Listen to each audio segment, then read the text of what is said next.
విషయాలన్నీ కూడా అంబేద్కర్ గారి జీవితంలో చూసి నేర్చుకుని విని విని విని విసుగుపోతుంది మీకు. కానీ విని విని విని ఉన్నారు కనుక ఇక నుంచి ఆచరించాలి ఆచరించాలి ఆచరించాలి. లిఫ్ట్ ఇవ్వాలి, నీ తరువాత వాడికి లిఫ్ట్ ఇవ్వాలి. నేను చదువుకున్నాను, తిన్నానా, పడుకున్నానా, తెల్లారిందా కాదు.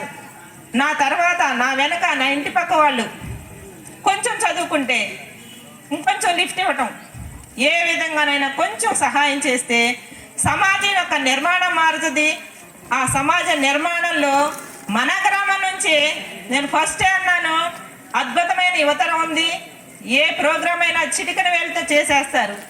ఇంత మ్యాన్ పవర్ని మీరు ఒక్కొక్కసారి దుర్వినియోగం చేయటం బాధాకరం కనుక మనం అనేక సందర్భాల్లో మనం సేకరించుకున్న ఈ స్ఫూర్తిని ఒక నిధిగా పేర్చుకుని యువతరం మొత్తం కూడా మన విలువలు, మన భవిష్యత్ తెలుసుకున్నట్లయితే కొన్ని రోజుల్లోనే మన ఈ గ్రామం నుంచి కూడా సివిల్ సర్వీసెస్లోను, ఐపీఎస్లోను మంచి మంచి పోస్టులు, అంటే స్ట్రక్చర్ సోషల్ చేంజ్ అనేది చక్కగా జరుగుతుంది. తెలివి ఎవరి అమ్మ మొగుడు సొమ్ము కాదు, అది మీ దగ్గరే ఉంది కనుక యువతరమా మేలుకోండి.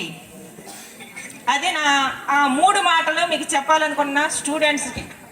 తర్వాత నాకున్న ఒక బలహీనత, ఏ సందర్భం వచ్చినా 4 మాటలు రాయటం, ఆ 4 మాటలు మీకు వినిపించడం.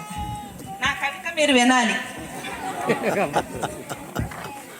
బాబా, నీ రాజ్యాంగ స్ఫూర్తితో కత్తి కన్నా కలం గొప్పదని ప్రపంచం మొత్తం నీరాజనం అందిస్తున్న నీ ఔన్నత్య మేధా సంపత్తిని అజ్ఞానం కన్నా అక్షర జ్ఞానం గొప్పదని తెలుసుకున్నాము.